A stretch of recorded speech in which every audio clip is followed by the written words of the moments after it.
After I did a video on the Allied SX190 receivers a few days back, I had a comment from a viewer, Lazio NQ. He had an interesting proposition. He said, is there any way you can open up the crystal and see if there's anything that can be done inside? And I thought, that's a pretty good idea. So thanks for the suggestion.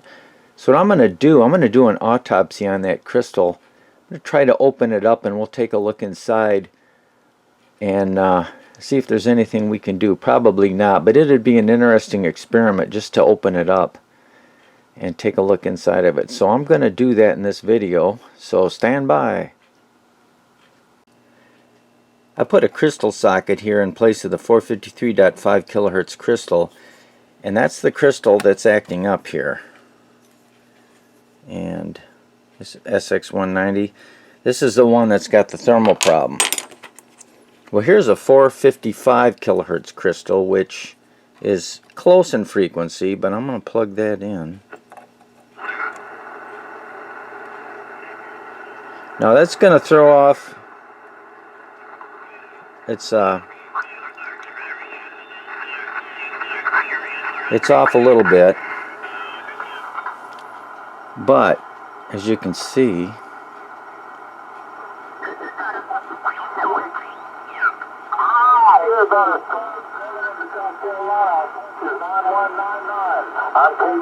alright, this is on 20 meter upper sideband, so you can see it's working. Upper sideband. Yeah, you're coming up nicely. 5 and 7, both off. Thanks, guys.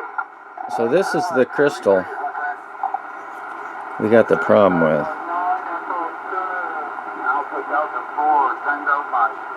So I'm gonna do an autopsy on this thing. I'm gonna open it up and we're gonna see if we can look and see what's going on. And I can plug this into a generator that I have that has a crystal test socket on it, and maybe we can play around with this. The fact that it's a thermal problem, I wonder if there's something in there that's making contact when it gets hot. It's hard to tell. These are hermetically sealed, but you can see they're soldered along the bottom, so I should be able to heat up the can and remove the can, exposing the crystal, which will be the crystal element will be between two holders that go to the two side pins here, and they make contact with the crystal. So, and like I say, this one is 453.5, and the only one I had close enough was 455 here. So the next step will be we will open up the crystal and see what's inside. I have the crystal plugged into this old RF generator, which has a crystal oscillator. Here's a switch here. You can see there it is oscillating 453.5, which is what it's supposed to be. Now as this cools off in a few minutes, what I found is the oscillations will diminish and then leave. Now this is a vacuum tube oscillator circuit, and obviously it's different than the solid state one in the Allied receiver, but it still shows the same effect in this oscillator. It will oscillate, and then as it cools down it will stop oscillating. So it's not in the circuit of the receiver. It's this crystal is bad. So we'll open it up and see if we can see something interesting. I have my heat source here, and I'm going to heat up the can. Hopefully without destroying it too much.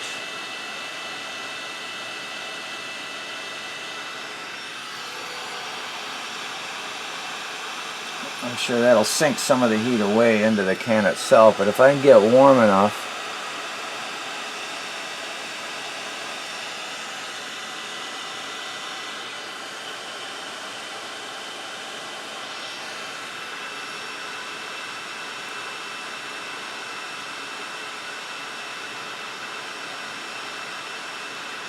Something's happening. And there we go. Ah. Ah.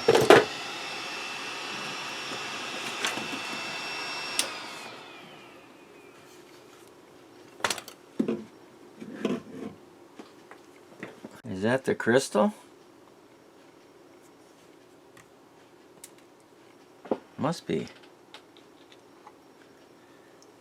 Here's the can.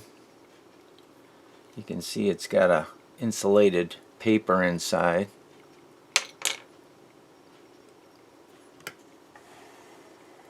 And here's the holder here.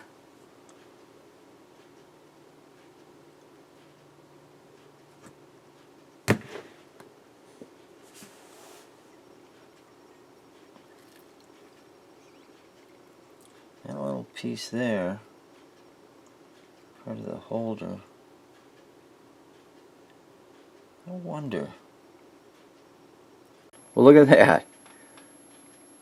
I just sandwiched the crystal between the two little clips and it's actually oscillating. I'm surprised. I expected to see a round crystal with permanently attached leads on it. Get it in frame here. You can see it's oscillating. And now I'm going to grab the crystal and remove it. No oscillation. Now I'll put the crystal back in, sandwich it. Whoops. Never say oops. Now I got 454, 453 point. It's jumping all over the place. 453.318.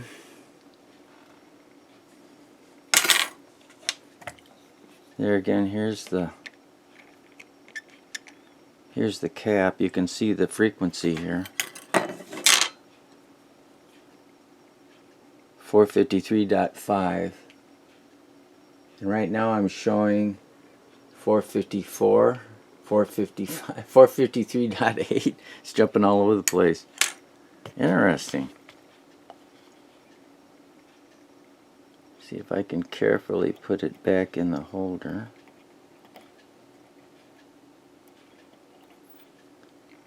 And there it's oscillating. 453.2, 293, 453.293. There it's not jumping too much. It's off frequency, of course. Obviously I may have damaged it.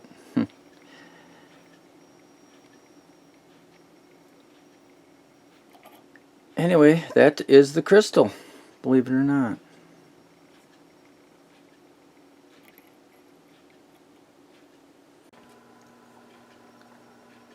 Now, although this crystal is off frequency by about 1.5 kc, I think I'm going to use it anyway. This is not going to be a well, if I find a crystal, I'll leave the socket in there so I can, if I can find a proper crystal, I can put it in there. But right now I'm running in a CW signal 14.4 directly into the antenna. Okay, I've got it on 14.4 on the 20 meter band, CW signal, and I've got it 0 beat. And here I'll go either side. There's lower of it, there's above frequency, and there's below frequency. So 0 beats pretty much on the dial, on spot on the dial. So upper sideband, that's the lower sideband, that's oscillating, upper sideband. So with an analog dial, you don't have that higher resolution anyway, so I think I'll leave that 455 kilohertz crystal in here for now. At least I can use it on single sideband here if I want to. But basically this is going to be used for just shortwave listening, if there's anything decent on shortwave anymore. A little CW action here.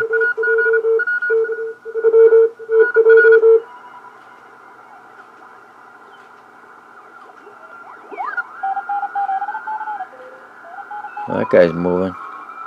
Look how sharp this pre-selector is.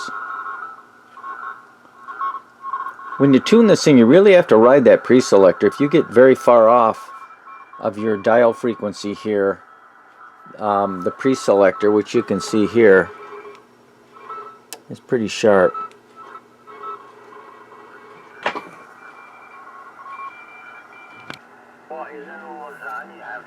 Here's something else I did. Turn this down. I replaced the oscillator transistor.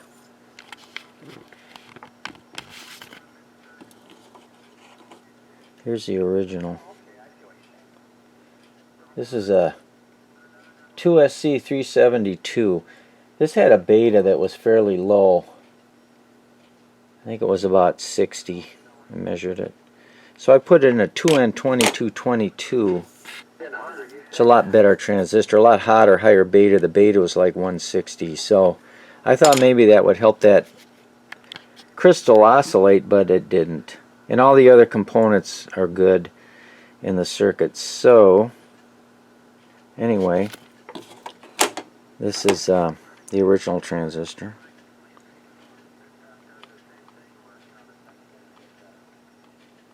It's a TO92.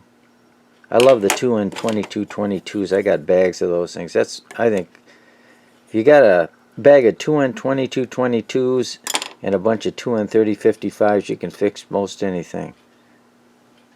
CQ Delta Lima, November United 4 Echo, November United 4 Echo, CQ Delta Lima. Well, this is 20 meters, right around 14.2. So 20 meters is starting to come up. It's about 10 a.m. local here. So even though that crystal is not what it's supposed to be, it's still usable on upper sideband. Let's see if we can get anything else.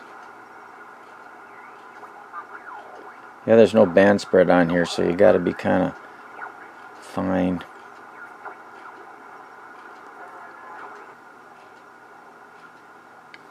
There's about 14.3,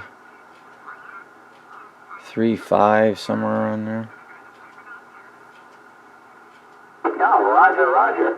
Hey, I was just in Pittsburgh last year. Come to think of it, my daughter who lives in Long Island, so. Anyway, I'm going to leave that crystal in there for now. And I'll look around at Hamfest. I might find another one of these radios that's a junker, and I'll steal the crystal out of it. Anyway, that was just a quick experiment, an autopsy on that crystal. And like I say, it's not the correct crystal in here. It is off about 1.5 kc, but it's good enough for this old radio with an analog dial. So I guess it shows that when you're fixing up these old radios, if you can't find the proper parts, if you get some that are pretty close, you might get lucky. So you know, if this had a digital readout on it with a modern accurate display with high resolution, you know, you wouldn't want to do that. But as I showed, even using the generator, zero beating at 14.4 is pretty close. Anyway, that's it for this one. I hope you found it interesting, and we'll see you in the next one. Bye for now.